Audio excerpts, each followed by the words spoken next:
Es un placer para mí estar nuevamente con ustedes en la tarde de hoy. En verdad, agradezco al grupo de Vitruvio por invitarme nuevamente a realizar esta charla. Un saludo nuevamente especial al Servicio de Neurocirugía del Hospital Occidente de Kennedy y al grupo de residentes de la Universidad Nacional por haberme brindado unos de los mejores 4 meses de mi vida en ese servicio. El día de hoy vamos a revisar una patología que tampoco distingue grupo etario. Se presenta tanto en la edad pediátrica como en los pacientes, en los adultos mayores, obviamente secundaria a diferentes tipos de patologías y por supuesto con un manejo completamente diferente. Listo, y es el ACV hemorrágico. Vamos a ver unos cuantos pequeñas menciones en cuanto a la historia de lo que se ha visto en el mundo de esta enfermedad, que es cómo estamos a nivel mundial. Unos breves conceptos anatómicos para tener en cuenta cómo vamos a distribuir este tipo de patología a nivel encefálico, cómo o secundario a qué se va a dar esta patología, qué podemos prevenir en la población para que no se dé la patología, cómo la vamos a identificar, cómo la vamos a diagnosticar, la vamos a clasificar, qué podemos hacer desde el punto de vista del médico general, desde el punto de vista del médico internista, desde el punto de vista del neurocirujano, del neurólogo, y cómo vamos a vigilar a estos pacientes y qué a futuro que vamos a poder esperar. Entonces, en cuanto a la historia, tenemos que esto es una patología que se ha venido descrito desde el inicio de la medicina. Hipócrates, que es, digamos, el padre de todo esto, describía lo que era la apoplejía sanguinolenta cuando súbitamente los pobladores, sobre todo los soldados, morían digamos, en el territorio y venía a examinar el por qué y encontraban cortes de cerebro, coágulos o presencia de sangre. Nuevamente, en Avicena, en el 980 a 1037 después de Cristo, hablaba de cómo el humor sanguíneo se fumaba repentinamente al ventrículo. Recordemos que inicialmente hablamos de todo lo que era esto de los humores, el humor sanguíneo, el humor negro y ese tipo de cosas que eran los que a quienes se les atribuían las enfermedades. En 1888, Masseneo ya da una descripción un poco más detallada de la primera cirugía para resolver una hemorragia intracerebral.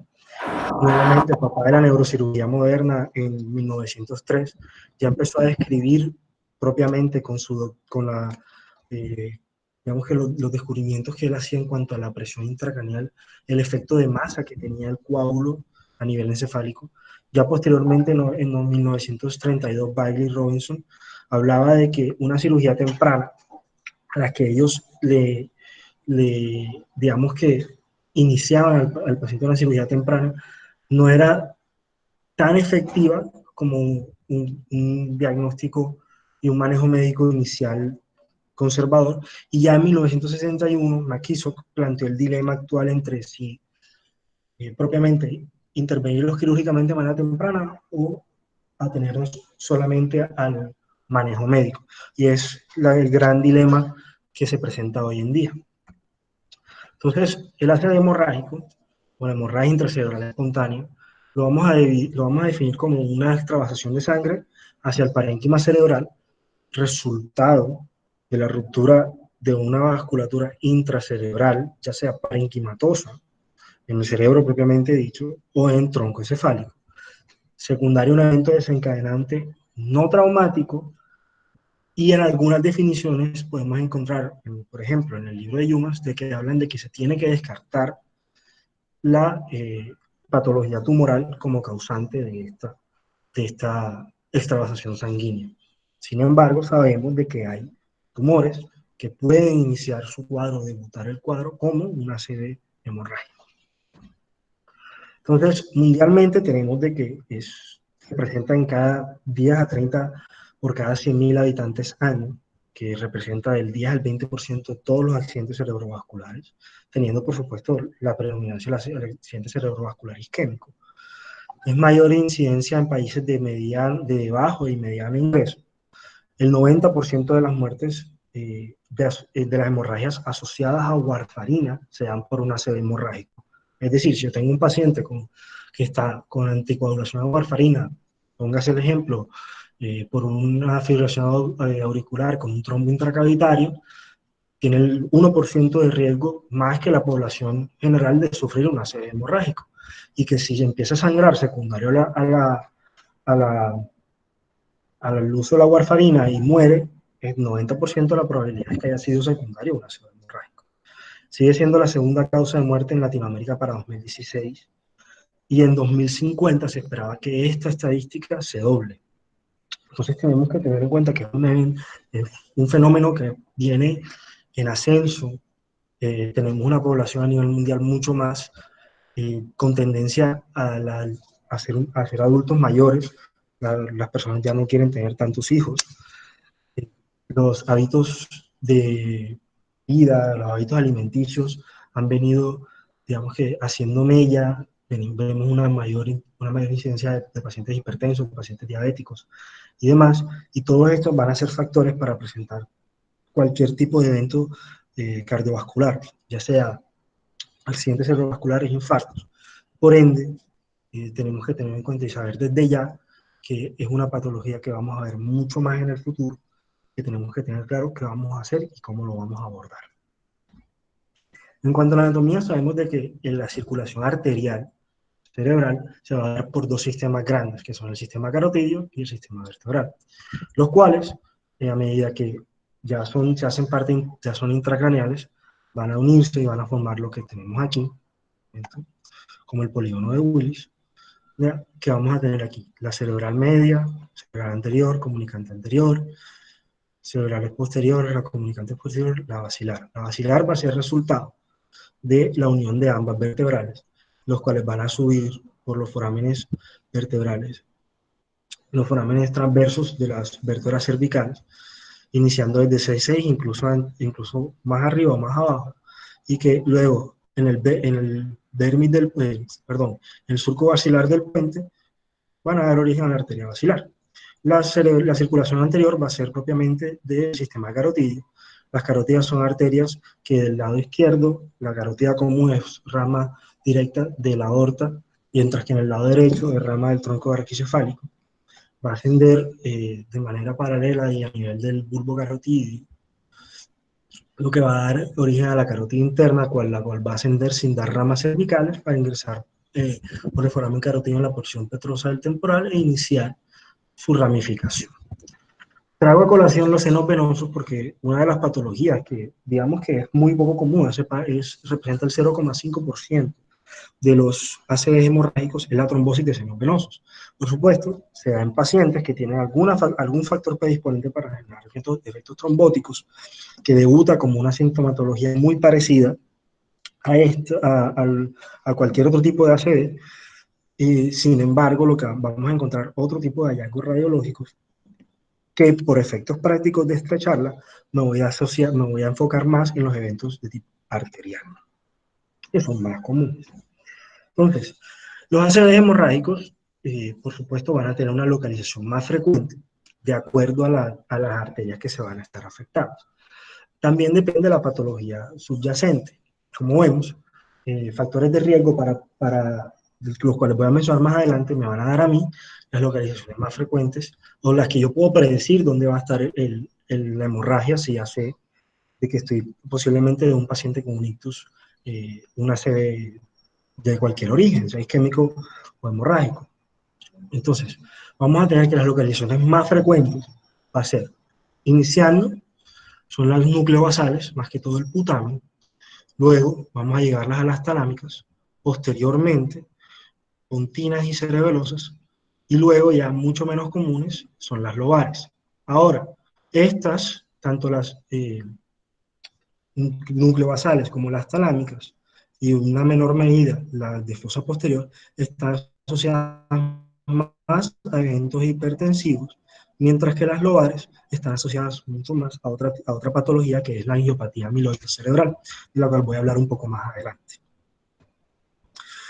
La fisiopatología tenemos que básicamente es que hay un factor predisponente que debilita la pared del vaso y que va frente a un proceso crónico de este adelgazamiento de la pared del vaso, esta ya no es capaz de contener la sangre en su lumen y sufre una ruptura pequeña, la cual puede irse ampliando o grande de manera súbita, como son eventos hipertensivos. Aquí a la derecha encontramos una imagen de lo que es un aneurisma, que si bien las hemorragias supraaneurismáticas no hacen parte de este grupo de hemorragias intracerebrales espontáneas, lo que traía a colación esta imagen para que se pudiera ver de una manera un poco más gráfica lo que es la fisiopatología propiamente dicha de la enfermedad. Aquí mismo el desplazamiento propio de la columna y de la pared del vaso, con aumento del impacto de la columna sanguínea sobre esta, un abombamiento, una ruptura. Vamos a ver aquí a su izquierda, y la extravasación de sangre hacia el parénquima. Esta imagen llama mucho la atención donde vemos la hiperdensidad que nos muestra la sangre y al lado el compromiso ventricular dado por un nivel hematocrito, ya que la sangre tiene una densidad diferente al líquido cefalorraquídeo, por lo cual se decanta digamos que por efecto de gravedad, y podemos ver las diferentes densidades imaginológicas, identificando que ya aquí tenemos compromiso ventricular asociado a un volcamiento de sangre hacia este espacio. Entonces, ¿qué podemos hacer o dónde podemos impactar nosotros desde la prevención primaria o secundaria para evitar de que esta patología nefasta llegue hacia el paciente? Entonces, se ha clasificado y se ha visto en este estudio, publicado en 2017, que es el Interstroke, en donde se dio una revisión sistemática de varios artículos presentados, en donde se evidenciaban los pacientes que sufrían ácidos hemorrágicos, que estaban presentando y que tenían en común. Entonces se identificaron varios factores de riesgo y dividirlos en dos grupos grandes, los modificables y los no modificables. Entonces, dentro de los modificables, los que más mostraban impacto en cuanto a la aparición de esta patología era la hipertensión arterial, el tabaquismo, el uso de anticoagulantes y el alcoholismo. Listo, en ese orden. Pero tenemos muchos más. Entonces, ¿por qué modificables? Porque obviamente podemos generar algún tipo de impacto sobre ellos. Ahora, cuanto a la hipertensión, pues sufrir hipertensión o no es, qué pena, sufrir hipertensión o no, pues no podemos hacer nada si un paciente sufre hipertensión. Ya la tiene instaurada, lo que podemos hacer es controlar sus cifras tensionales y promover un estilo de vida que mantenga esas cifras tensionales controladas. Sin embargo, podemos evitar de que un paciente progrese o que la aparición de la hipertensión sea un poco más tardía, con hábitos alimenticios, con un buen estilo de vida, disminuir la obesidad, el síndrome metabólico y demás. En cuanto al tabaquismo, pues el hábito de fumar, digamos que es algo que está asociado a muchos otros tipos de patologías, cáncer, y no solamente pues hipertensión arterial, fenómenos trombóticos y demás, el cual debemos erradicar en toda la población. El alcoholismo sabemos que tiene un efecto también deleterio sobre la pared del vaso, sobre el funcionamiento hepático, los trastornos, puede generar trastornos de la coagulación a largo plazo. La hipocolesterolemia es un factor de riesgo que se ha visto mucho en pacientes que son sometidos como prevención secundaria, son sometidos a terapia hipolipemiante intensiva con atorvastatina. Presenta unos niveles de LDL colesterol menor a 70, incluso algunos menores a 40. Y lo que se ha visto que en estos pacientes hay un aumento en la incidencia de presentar ACVs hemorrágicos. Por tanto, ¿por qué? Porque la placa de ateroma, en cierto, queda un debilitamiento interno de la pared, pero aún así va aumentando el grosor. Entonces la pared externa mantiene cierto grado de turgencia. ¿Listo? Los anticoagulantes y antiagregantes, pues sabemos de que la imposibilidad de un paciente de activar su cascada de coagulación propia, pues lo predispone a muchas otras cosas, y las drogas simpático-miméticas, sobre todo en pacientes menores de 45 años. Entonces, si yo tengo un paciente menor de 45 años, sin negar de que los pacientes mayores de 45 años también pueden ser usuarios de drogas simpático-miméticas, que me presenta una ACV hemorrágico, que tiene cifras tensionales elevadas, refractarias a manejo hipotensor y demás, tenemos que estar pensando de que puede ser usuario de drogas como la cocaína, las anfetaminas y demás. Dentro de los no modificables, el que más impacto se ha visto que ha tenido con la aparición de hemorragias intraparenquimatosas y de pobre pronóstico a largo plazo es la edad avanzada, llámese mayor o igual a 70 años.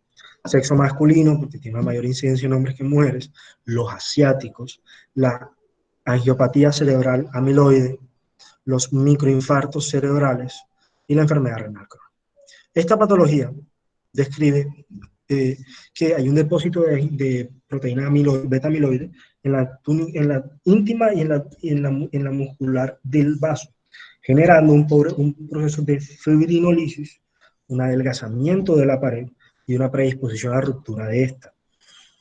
La pregunta es, ¿está relacionado o no está relacionado con el Alzheimer? La respuesta es sí. Lo que se ha visto es que los pacientes que la predisposición de esto también va acorde a la presentación del alelo mutado de la ApoE, del epsilon 4 y epsilon 5, si no estoy mal. ¿Listo?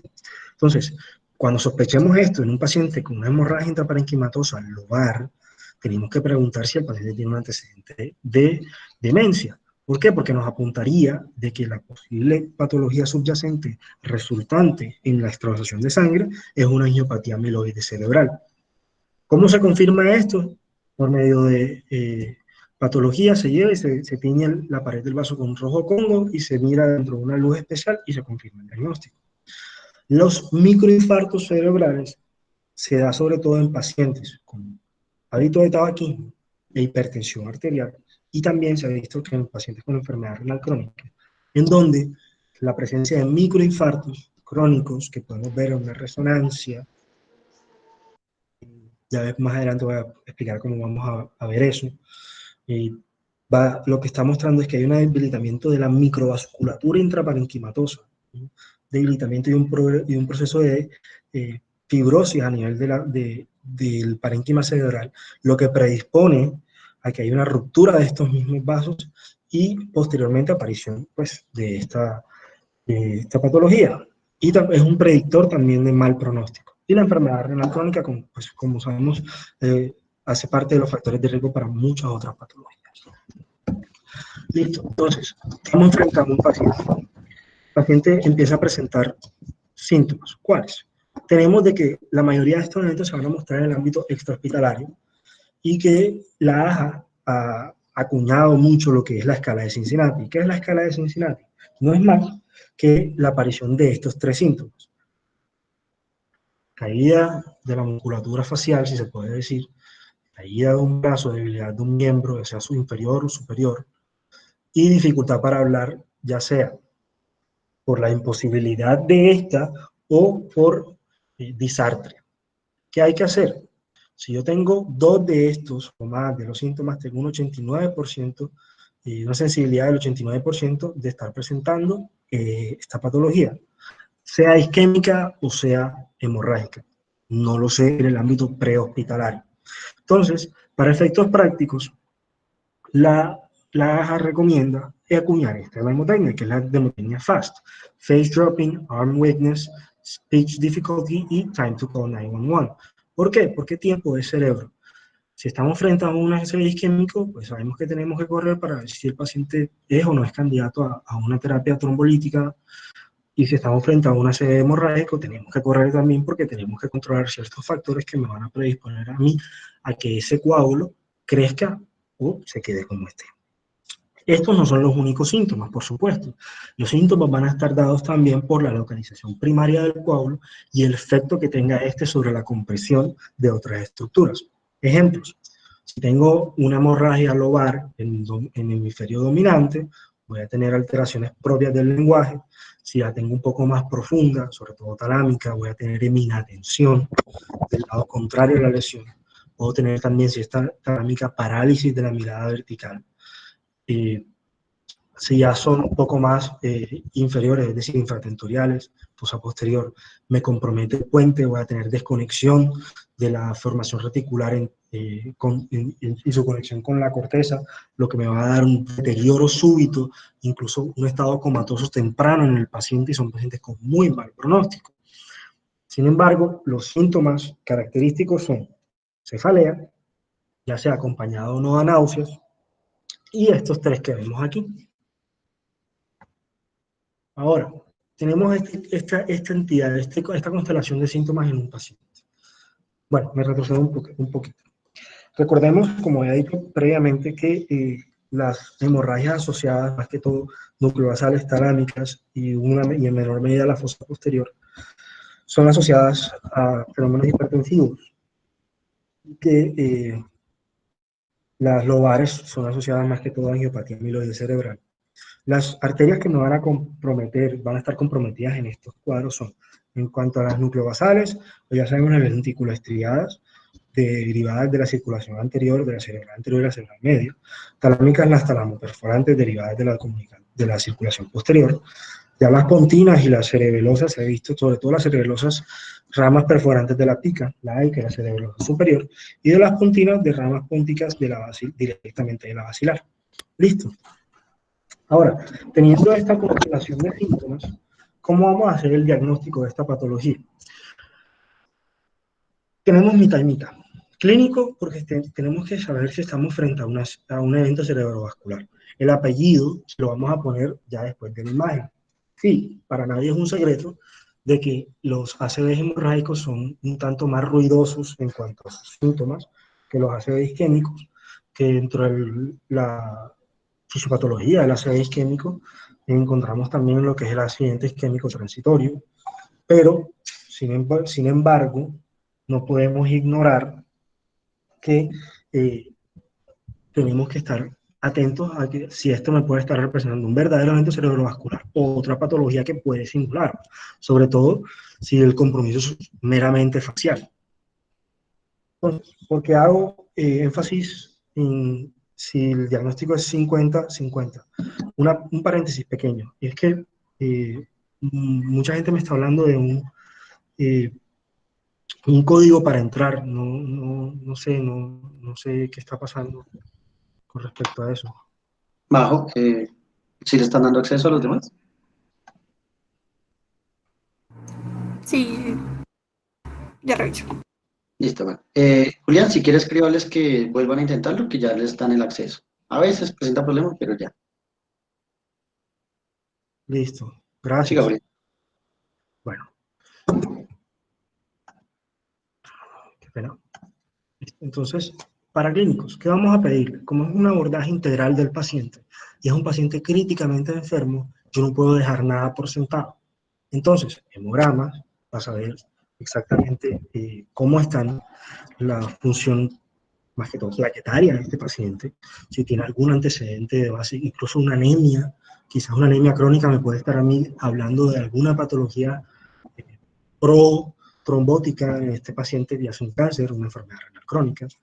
Los tiempos de coagulación, importantísimos, sobre todo en pacientes que están viniendo en manejo con warfarina, tener claro el INR, la función renal, la glicemia central. Recordemos que los pacientes, sobre todo los pacientes mayores, a quienes erróneamente le formulan sulfonilurias para el manejo de una diabetes, pueden hacer hipoglicemias severas que debutan con una pérdida súbita del estado de conciencia sin recuperación instantánea ni espontánea y que requieren un manejo completamente diferente a esta patología y que tienen un pronóstico también muy pobre.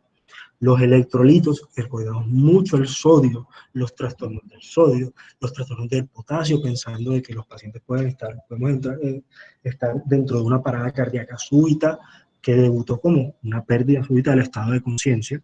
La función hepática, primero para tener claro si estamos frente a procesos metabólicos en cuanto a la degradación del amonio. Si tenemos una disfunción hepática que me puede estar favoreciendo a mí la prolongación de los tiempos de coagulación. Listo.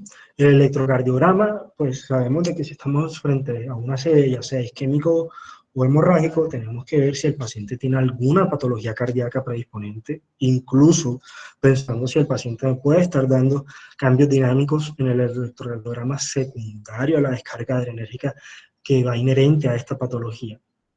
Y las imágenes, por supuesto, porque tenemos que saber si estamos frente a una isquemia o una hemorragia. ¿Y dónde está la hemorragia? Listo. ¿Qué tiempo de evolución tiene? Si es única, si hay una, digamos que, previa que nos muestre si encontramos una cicatriz o no. En las imágenes me voy a detener, porque la pregunta surge, ¿qué es mejor? ¿La resonancia o el TAC? Si uno lee la guía de la AJA, si lee otros artículos, la recomendación es, usted tómele una resonancia o una tomografía. teniendo en cuenta que la tomografía tiene una disponibilidad mucho mayor y una, digamos que digamos que me puede dar un resultado en menor tiempo que una resonancia. Viendo que la resonancia da una imagen mucho más detallada y que me puede describir a mí procesos crónicos como son microinfartos cerebrales. Pero para efectos prácticos de disponibilidad y tiempo de respuesta, teniendo en cuenta que esto es un paciente que debo manejarle sus comorbilidades y lo que me esté presentando de manera inmediata, la recomendación personal es, si tiene disponibilidad de una tomografía, hágale la tomografía, teniendo aún disponibilidad de resonancia. La resonancia puede esperar. Ahora, ¿qué vamos a encontrar? Comparando estos tres estudios. Esta es una gráfica tomada de Radiopedia que me gustó mucho porque es que compara los hallazgos en el tiempo de la tomografía y la resonancia en T1 y T2. Entonces, ¿qué vemos? Cuando yo tengo un sangrado hiperagudo, llámese menor a 6 o incluso menor a 12 horas, en la tomografía lo que vamos a tener es una extravasación sanguínea súbita, y ya sabemos que la sangre tiene un índice de atenuación mucho mayor al agua y mucho mayor al parénquima cerebral, lo que me va a desencadenar a mí una hiperdensidad que puedo medir por unidad de Hounsfield y me va a dar más o menos en primer momento entre unas 60 a 80 unidades de Hounsfield. A medida que va progresando y el coágulo se va madurando, el contenido proteináceo y el contenido líquido se va haciendo mucho más predominante y las unidades Hounsfield van a ser mucho más cercanas al agua y en medida crónica yo lo que voy a ver es una hipodensidad marcada en la presencia del coágulo, que puedo hablar de una zona de glidosis. En la resonancia las cosas van a ser mucho más diferentes y voy a tener que tener en cuenta el metabolismo de la hemoglobina. Entonces, en el escenario hiperagudo, en el T1, por el alto contenido de agua y de células y la hemoglobina sigue confinada a los eritrocitos a medida de oxihemoglobina, la cual no ofrece una propiedad paramagnética que me altere a mí los tiempos de toma de la imagen de la resonancia, lo que voy a encontrar es una isodensidad en el T1, que en el contexto de un paciente con un déficit neurológico súbito, con una alteración del estado de conciencia súbita, no voy a poder diferenciar si estoy frente a un sangrado o frente a otra patología que me pueda desencadenar el mismo cuadro. Llámese tumor, llámese absceso y demás. En el T2 la cosa es un poco diferente. Inicialmente puedo ser iso o hiperintenso por el mismo contenido de agua y que lo mismo, no voy a poder diferenciar en ese momento si estoy frente a o cualquier otra, un sangrado o cualquier otra masa edematosa. A medida que la hemoglobina empieza a salir del eritrocito y empieza a ser deoxihemoglobina, vemos que en el T1, en el escenario agudo temprano, no va cambiando, pero vemos que ya desde afuera hacia el interior empieza a haber una hiperintensidad. ¿Por qué? Porque a medida que el tiempo pasa, la oxihemoglobina pasa de oxihemoglobina y luego a methemoglobina, y esa methemoglobina es bastante paramagnética y es capaz de prolongar los tiempos de toma de la imagen, lo que se me va a traducir en una hiperintensidad en el T1. En el T2 tengo que dividir un poco más el tiempo. Luego del escenario hiperagudo, en el agudo va a tener por el metabolismo de la hemoglobina, la imagen se va a tomar un poco más hipointensa a la periferia. Ya luego en el centro va a ser un poco más hipointensa, voy a empezar a asociarle edema perifocal, y esto, como tiene alto contenido de agua, además del coágulo en su centro, ya se va metabolizando, va a tener un alto contenido de agua también, va a aumentar la intensidad, ya luego en la etapa subaguda tardía, que es más o menos entre los 7, 14, 28 días, voy a ir a ver esto y ya luego voy a ver en la etapa crónica, en los sangrados crónicos, una hipointensidad marcada con una cavidad de edema perifocal y los alrededores, como van a estar edematizados, voy a encontrar hiperintensidad en el T2. Esta otra gráfica también sacado de Radiopedia, donde me lo puedo explicar un poco más gráficamente. Entonces, inmediatamente, ¿qué tenemos aquí? Oxihemoglobina. Pasamos 1 o 2 días de etapa aguda de oxihemoglobina, sigue intenso en el T1 y llega a ser un poco más hipointenso en el T2.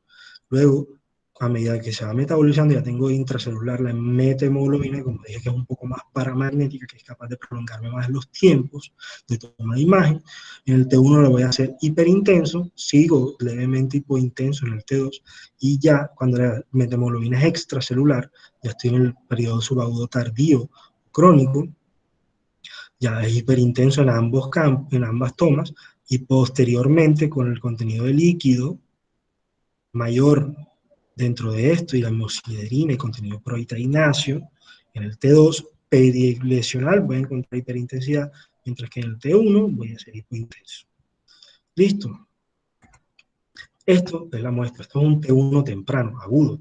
Nuevamente vemos que aquí tenemos la lesión en el centro es iso-hiperintensa, mientras que en el alrededor también es iso o hiperintenso, y vemos que es muy pobremente diferenciable frente a otro tipo de patología. Yo aquí no puedo decir, estoy frente a un sangrado, no, yo aquí fácilmente puedo decir, quizás esto sea una masa tumoral, no veo edema vasogénico adyacente, pero no me lo descarta. Aquí veo un T2, ya digamos que periodo subagudo, donde vemos un cambio hiperintenso en el lóbulo cerebeloso, asociado ya a una hemorragia instaurada, que también puede verse en el periodo agudo inmediato. Y esta imagen que traigo acá, que es una tomografía, veo yo notar otras cosas.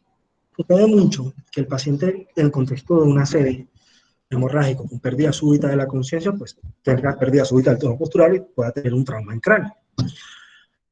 Puede ser que el familiar al que uno le está consultando y le está haciendo la anamnesis del paciente diga, no, el paciente se cayó en el baño. Esto tiene que llamar la atención. ¿Por qué? Porque si yo encuentro este hallazgo, yo podría decir, esto pueden ser contusiones. Pero si vemos el patrón radiológico, aquí vemos que son sangrados no tan puntiformes como lo es una contusión, se están haciendo, están coalesciendo en el tiempo, están coalesciendo en cuanto a su forma, y que tienen un patrón de que van desde la corteza, listo, hacia los tejidos subcorticales. Esto es característico de los pacientes con angiopatía cerebral amiloide, este tipo de sangrados. Listo, porque son todas las paredes de los vasos las que están debilitadas, no solamente un segmento como tal.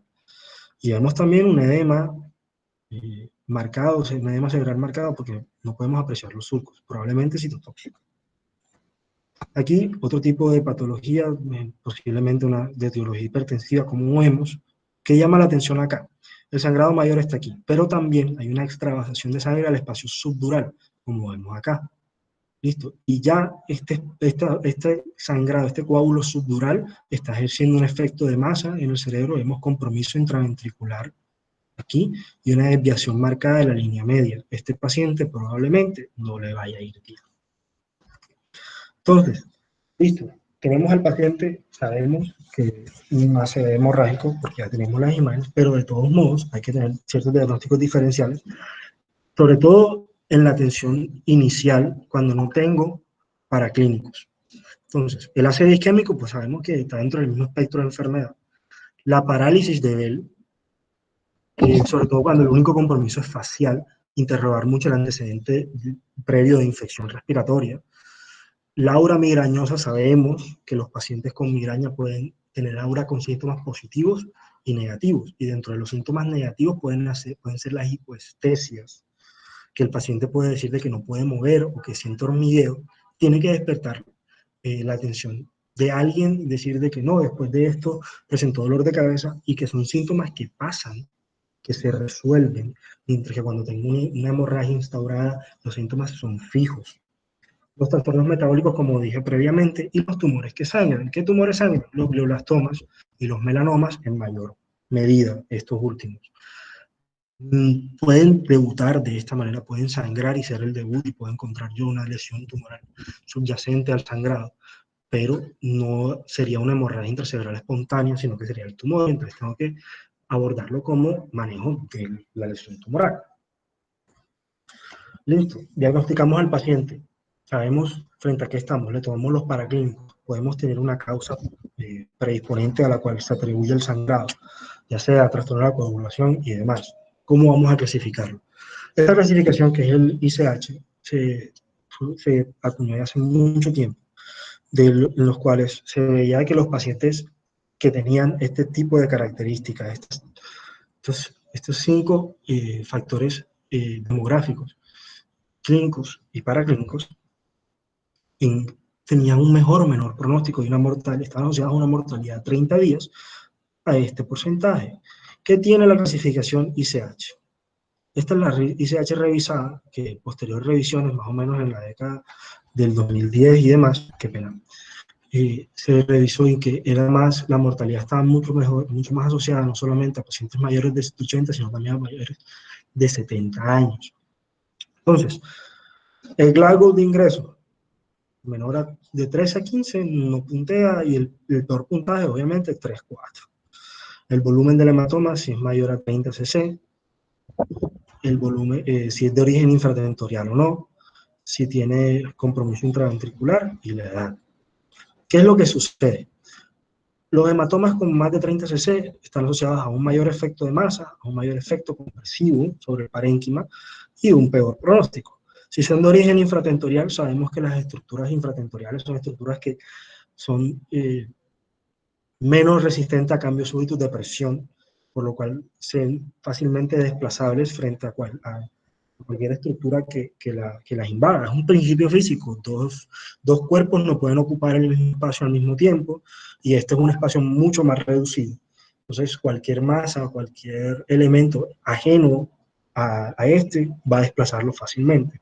Si hay compromiso intraventricular, me está hablando de un sangrado mucho más grande, de una posibilidad de hacer otro tipo de complicaciones como la hidrocefalia y los trastornos del sodio, y la edad, porque son pacientes que van a ser mucho menos recuperables, con muchas más patologías de base asociadas, con un cerebro poco, digamos que prono a su recuperación intrínseca. Entonces, si tenemos un ICH de 1, encontramos una mortalidad de 30 días a 13%, ICH de 2 del 26%, ICH de 3, 72%, ICH 4, 92%. En los reportes es muy poco probable que un paciente con ICH de 5 y ICH de 6, al momento de la valoración y el seguimiento, sobreviva. Porque si vemos que compone el ICH de 6, que es una puntuación casi que máxima, tenemos que es 2, o sea, un Glasgow de 3 mayor a 30 cc, un origen infratentorial, con hemorragia intraventricular y mayor a 70 años. O sea, un paciente gravemente de compromiso muy grave, que probablemente no sobrevive. Listo. Sabemos que frente a qué estamos, qué ICH tenemos, qué pronóstico de mortalidad 30 días, incluso 3 meses tenemos. Entonces, ¿cómo lo vamos a manejar? Es un paciente críticamente enfermo, hay que abordarlo integralmente. Reanimación inicial, control de vía aérea, presión arterial. Déficit neurológico, establecerlo. Ojo, con los signos vitales. La presión arterial. Se han hecho varios estudios frente a factores a los cuales se les puede atribuir el pronóstico y el pronóstico de digamos que la probabilidad de resangrado, tanto aquí como en la hemorragia subaracnoidea, y el que más se ve que tiene impacto es la disminución de la tensión arterial.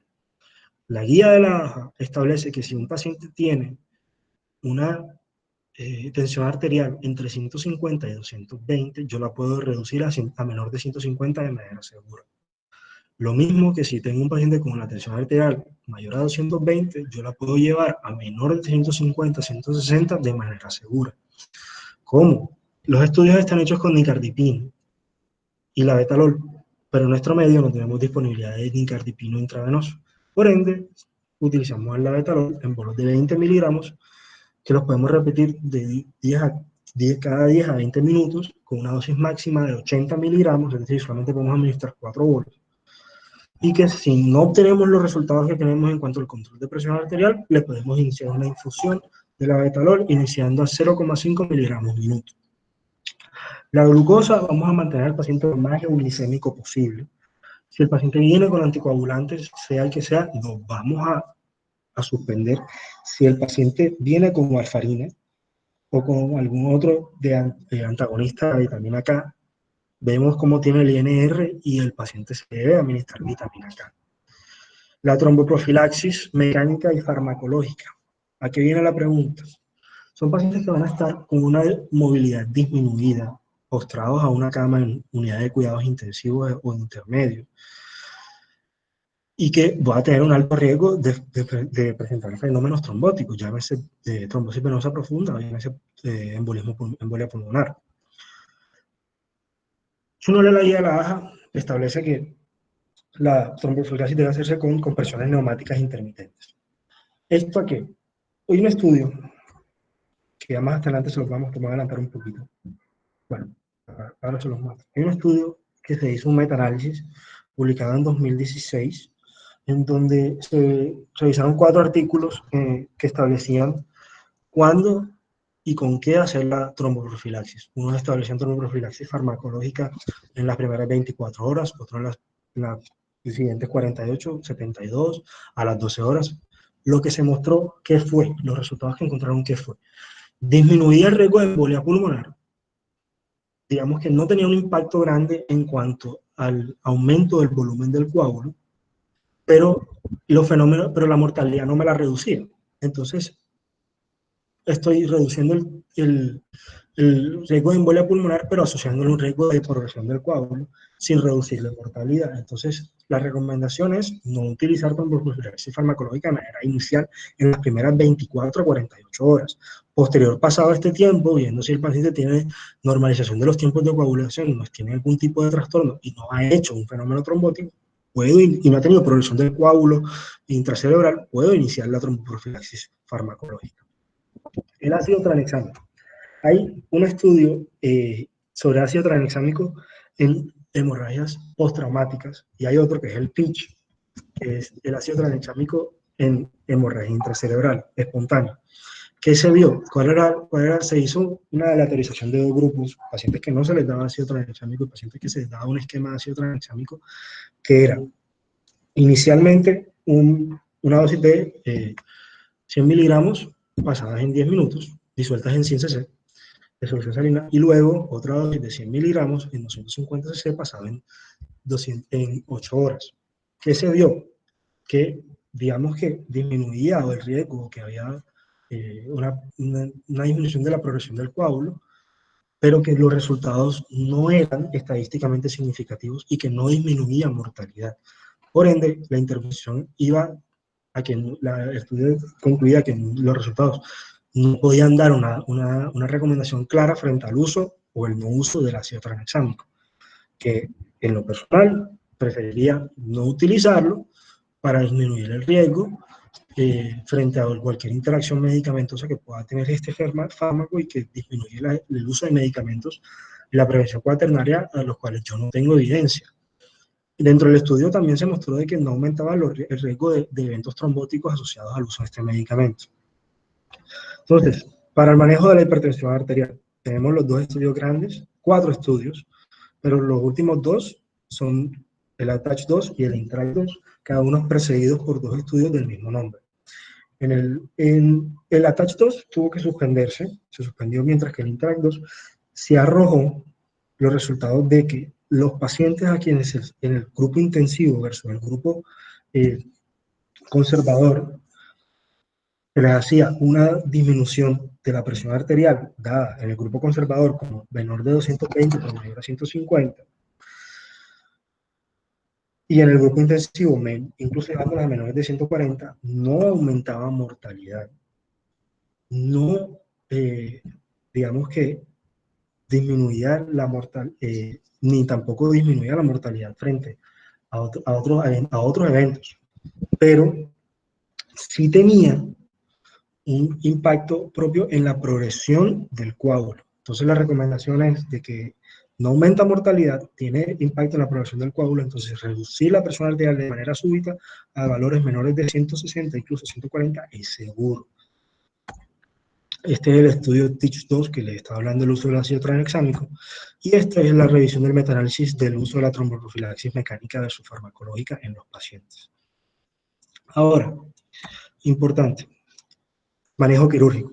Como esto es, digamos que enfocado en neurocirugía, la discusión es cirugía temprana versus cirugía tardía y cuando el paciente tenga un compromiso mayor. ¿Cuáles son las recomendaciones actuales frente a la cirugía temprana?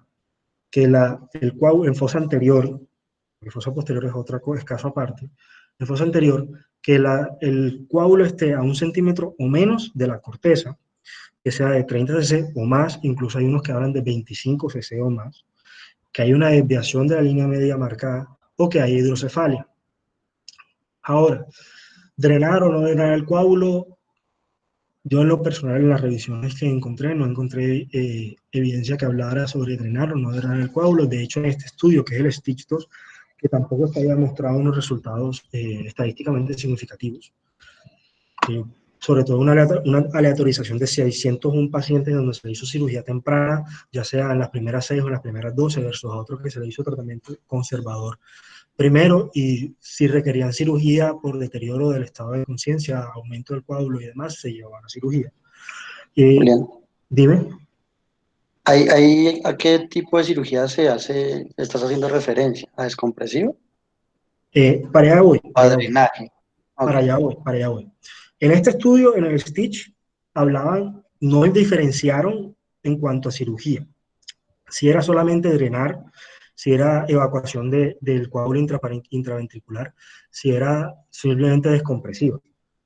Para allá voy. Ahora, la escogencia entre descompresiva únicamente o acompañarla al drenaje del coágulo, lo que he encontrado es que está muy de la mano de la preferencia del cirujano, porque hay quienes prefieren no manipular el cerebro, dejarlo tranquilo, simplemente drenar la descompresiva, hay quienes prefieren drenar el coágulo, listo, y que va muy de la mano. Lo mismo en fosa posterior. En fosa posterior hay quienes solamente hacen la descompresiva, no tocan cerebelo, hay quienes drenan el coágulo. Es lo que he encontrado. Quizás de pronto hay alguna indicación que no encontré frente a qué manejo quirúrgico es mejor, si descompresiva o drenar el coágulo. Lo que he encontrado es que entre menos se manipule el cerebro, quizás tiene mejor pronóstico el paciente, pero puede llegar a ser menos resolutiva la cirugía, versus a que la drenaje del coágulo puede ser más resolutiva. En este momento, la respuesta sincera es, no lo sé. No he encontrado una evidencia firme acerca de eso. En fosa posterior, la indicación es si el diámetro mayor del coágulo es de 3 centímetros o más, hay que operar al paciente. Drenarlo, no drenarlo, dejar el cerebro, el cerebelo quieto o no, eso depende del cirujano. Sabemos, pues, tengo conocimiento de un profe con el que rotea allá en el hospital de Kennedy, que él no toca el cerebro, ni toca el cerebelo, solamente hace la descompresiva. Evita manipular lo menos posible el cerebelo. Y a los pacientes, en lo que pues, se ha visto, lo que he visto y lo que me contó él fue que le iban bien. En un paciente que recibí con una hemorragia intraparenquimatosa espontánea, el profe que llevó a cirugía a operarlo, descomprimió y drenó el coágulo y el paciente tuvo un buen pronóstico. Nuevamente, la evidencia que yo he encontrado no arroja una decisión válida hacia drenarlo o no drenarlo. Este es el ejemplo clásico de un hemorragia de fosa posterior. Vemos que aquí las estructuras están sujetas a cambios, a desplazamiento frente a cambios mínimos de presión. Y este es el compromiso ya del cuarto ventrículo. Esto es un paciente que probablemente haga una hidrocefalia marcada, que tenga un deterioro marcado del estado de conciencia y que tengo que intervenir de manera rápida. Esto es una verdadera urgencia. Entonces, ¿cómo voy a vigilar a estos pacientes y qué tengo que tener en cuenta? Primero, tienen que ir a una unidad de cuidados intensivos o reanimación intermedios. Eso se puede discutir. La recomendación es cuidados intensivos.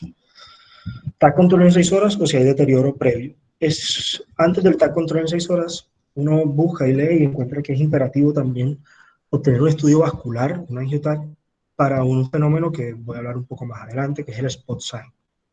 Tengo que tener un control estricto de la tensión arterial. Estos pacientes deben llevar línea arterial y tengo que tener un monitoreo de la PIC. Sabemos de que el control de la PIC, el monitoreo de la PIC, ya sea invasivo o no invasivo, no está disponible en todos los lados, pero lo ideal sería que este paciente tuviera un monitoreo invasivo de PIC fiable, que hay muchos, que es un tema completamente aparte en cuanto al neurointensivismo, el cual no me voy a detener, pero que si lo tenemos a la mano, lo ideal es usarlo. Ahora, uno de los riesgos y a los que más le tenemos miedo a los pacientes con este tipo de patología es que el hematoma crezca. ¿Cómo puedo yo predecir que el hematoma crezca o no? Esto es de una publicación hecha en 2014, del JAMA, en donde se hizo una revisión sistemática como predictores y características clínicas de los pacientes en común, que tenían en común a los cuales hubo progreso del hematoma. Se encontró esto, el uso de warfarina, el tiempo inicial hacia la toma de la primera imagen, el volumen basal o el volumen de ingreso del hematoma, la presencia o no del spot sign, que voy a explicar más adelante, y que se escaló de una escala de 0 a 9. Ahora, si yo tengo varios de estos, si tengo 0, el riesgo de hematoma, del crecimiento de hematoma es de 5.7%, de 1 a 3 es del 12.4% y de 4 a 9 es del 32%. Listo, con un intervalo de confianza válido y una P menor a 0.01. Entonces, ¿por qué tengo que tener esto muy claro? Porque es que si yo tengo que el paciente me entra a mí consciente, quizás fue llevado a cirugía, llega en buen estado y yo tengo posterior deterioro del estado de conciencia súbito, tengo que estar pensando en que o se hipotensó e hizo una parada cardíaca o el hematoma hizo, si no se drenó, hizo un efecto compresivo porque aumentó el volumen. Y tengo que correr a tomar una nueva neuroimagen, descartando también otro tipo de complicaciones. Listo. ¿Qué es el spot sign? El spot sign es una angiotomografía, lo que se veía en esta revisión, ¿ya? Es que una sensibilidad de más o menos el 78% y una sensibilidad de más o menos un 89% se encontraba de que los pacientes que presentaban este punto que está aquí, en un estudio de una angiotomografía o una tomografía con contraste, me hablaba de que este vaso, hay una extravasación de contraste al parénquima y este vaso sería activo. O sea, yo predecido hablar de un sangrado quizás activo. Entonces, la presencia del spot sign había aumentado en el 68%, el riesgo de expansión del hematoma. Por eso ven ustedes que en esta escala la presencia del spot sign sola ya puntea a 3, ya me da un 12.4% de riesgo de progresar, de que el hematoma se expanda. Entonces, yo lo voy a ver así. Esto es extravasación de contraste, sangrado activo, un vaso que sigue dando al espacio extravascular. Listo, tenemos al paciente, lo tratamos, lo estamos vigilando. ¿Qué pronóstico vamos a tener? Esta escala es el FUN score, que no vemos, sino que es el ICH. Hasta aquí vemos que es el ICH, básicamente. Asociado a si el paciente tenía o no un deterioro cognitivo previo. Y nos va a dar la independencia total y funcional a los 3 meses. Entre más puntee el score, mayor probabilidad tengo de tener independencia a los 3 meses. ¿Qué me compone el score? El volumen del hematoma, la edad, la localización, el GLAGU de ingreso y la presencia o no de un estado de deterioro cognitivo. Si ya venía antes del evento, el paciente tenía alguna alteración cognitiva previa a la aparición de la hemorragia. De 0 a 4, paciente que no va a recuperar, digamos que la funcionalidad en 3 meses en ninguna medida, 5 a 7 un 29%, 8 es una puntuación intermedia. Hay que ver muy bien qué me está dando a mí la composición del 8. De 9 a 10 del 75% y un paciente con la puntuación máxima me dio un 95% de probabilidad de la independencia a los 3 meses. Veamos que no son unos pacientes que van a ser recuperables. Esto lleva una carga, una morbimortalidad alta, es una patología seria, es una patología de alto gasto intra y extrahospitalario para el sistema de salud. Entonces, como venía diciendo, el 75% de los pacientes van a ser funcionalmente dependientes posterior al evento. El 20% alcanzan funcionalidad completa a 6 meses y la mortalidad sigue siendo alta entre el 20 y el 70%. Es importante que esta escala, en este estudio, estuvo relacionando los hallazgos y los resultados de esta escala con la escala de outcome de Glasgow, que sabemos que es una escala de dependencia posterior a 3 meses posterior a cualquier evento. Generalmente, inicialmente se acuñó en trauma, pero que se está usando en otro tipo de patologías intracraneales. Listo. Esta es la parte de la bibliografía que utilicé. Muchísimas gracias.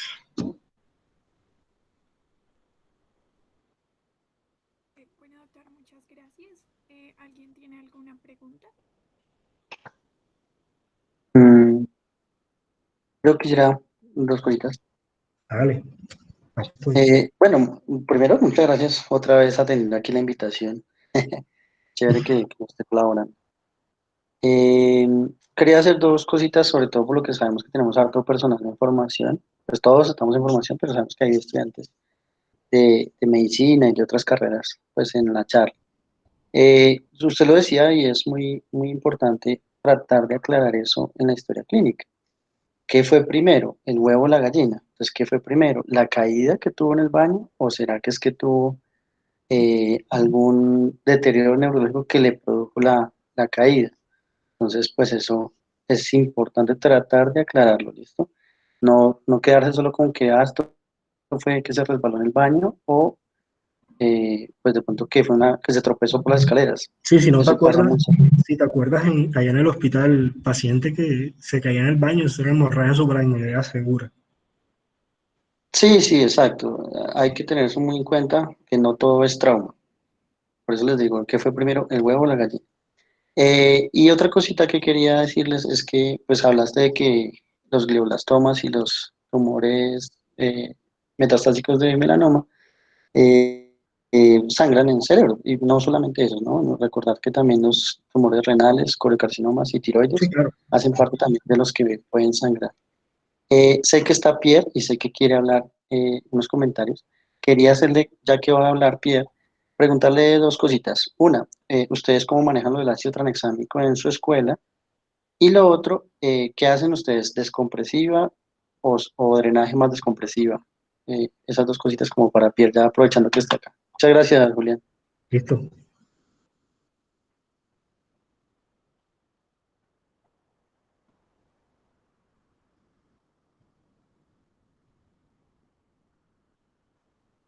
Ah, bueno, dice Pierre que no tiene micrófono, pero bueno, igual lo estoy leyendo. No sé si alguien que sí tenga micrófono quiera hacer algún otro comentario. Creo que Igual Ever lo estoy está por ahí. leyendo, Pierre. Estamos leyendo. Creo que Ever está por ahí. ¿A quién? Ever, Ah, el doctor Ever. Bueno, no sé si él quiera el de grupo pronto. de R3.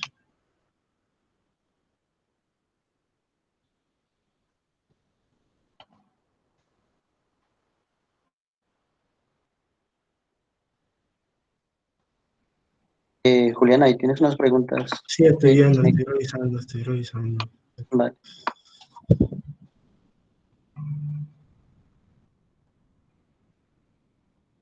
Pues ya hay una que la de, creo que NK, no sé quién es NK, ya pues la respondí a lo largo de la charla. La geografía, pues idealmente, las recomendaciones en todo, buscando, como les dije, el spot sign o alguna alteración, alguna patología vascular que pueda verse en una geografía y que me pueda desencadenar a mí esta patología, ya sea una malformación arteriovenosa. El anticonvulsivante, buena pregunta, Kilian Mora. El anticonvulsivante, si uno revisa la guía de la AJA, no recomienda como tal la profilaxis, sino el tratamiento de las crisis tempranas. Una hemorragia lobar que tenga compromiso cortical me puede desencadenar a mí una crisis convulsiva. Recordemos que las neuronas que convulsionan son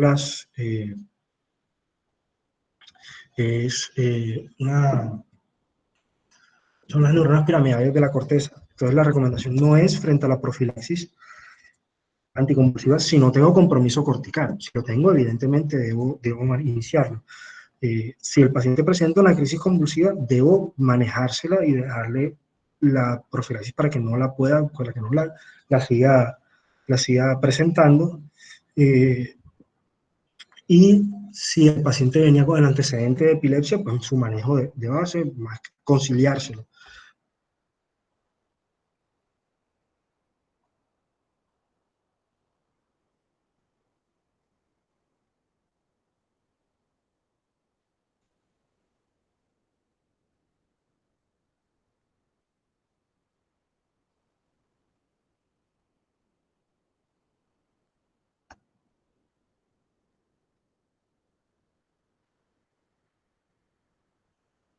Julián. Yo estoy leyendo el doctor Pierre. Ah, ya, por ahí también tienes otras de Fisher. La de Fisher. Lo que pasa es que el Fisher se usa en hemorragia subaracnoidea espontánea para predecir el riesgo de vasoespasmo. Aquí no, es otra patología, es otro espectro. Pues Melanie pregunta sobre la alteración de los tiempos de coagulación. La idea es que si el paciente viene con antagonistas de la vitamina K, llámese warfarina, hay que suministrarle vitamina K y el antídoto, que en este momento se me escapa el nombre, qué pena. Y ya con los otros nuevos, los que se conocen como los nuevos anticoagulantes, como es el dabigatran, apixaban y rivaroxaban. Inicialmente, cuando se estableció la guía, pues no se conocían los antídotos. Ya sabemos que está el andexanet alfa, que es el antídoto, si no estoy mal, del dabigatran. La idea es que, si bien estos tienen muchísimo menor riesgo de presentar eventos hemorrágicos, se pueden presentar. La idea es suspender los medicamentos y si tengo la disponibilidad, que es raro, el antídoto pertinente, suministrarlo, no escatimar en eso.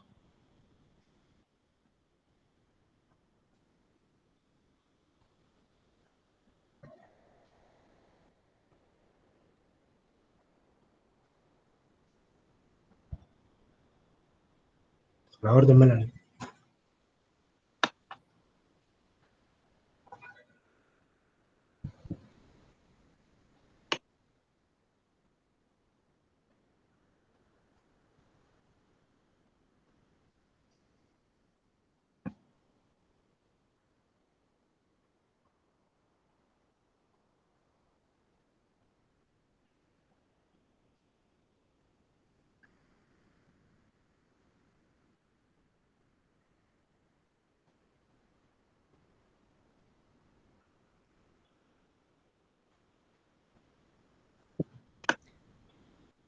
Y con respecto, Pierre, al manejo de ustedes como escuela, con respecto al drenaje. Ahí está la respuesta, sacar el coágulo. Sí, sí, claro. Pues lo que nosotros vemos, pues como usted lo dijo, tenemos profes que lo difieren. Sí, que algunos sí, a algunos no. Sí, sí, les va mejor cuando se drena. Lo que hemos visto también es que muchas veces solo se hace descompresiva y después nos toca volverlos a operar porque el hematoma aumenta. O la otra que no se habló también es cuando se hace descompresiva es la durotomía, ¿no? Sí, claro, no, es que retirar eso tienen razón, gracias por acordar. Retirar el cráneo solamente interviene en el 14% del componente de la presión arterial. Tiene que retirar la dura, que ya vendría siendo ya el porcentaje restante. Porque la otra que también se ve es que a veces dejan el colgajo óseo suelto, ¿no? Ajá. O no lo dejan. También tiene sus pros y sus contras, ¿no? En cuanto al manejo quirúrgico, como te digo, pues ya la revisión que yo hice no encontré como una técnica como tal, sino que estaba más asociada a la escuela. Y aquí el doctor Pierre, muchas gracias por aclarar ese punto, sobre todo en su escuela, qué están haciendo y qué no hacen. Ya cada cirujano tiene su manera de hacer las cosas y las guías son guías.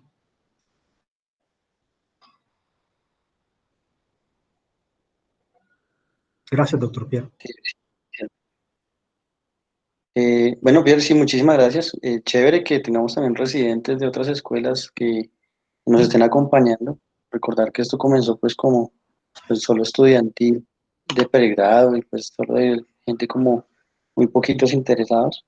Pero bueno, es bien interesante que estén acompañándonos también residentes. Majo, no sé si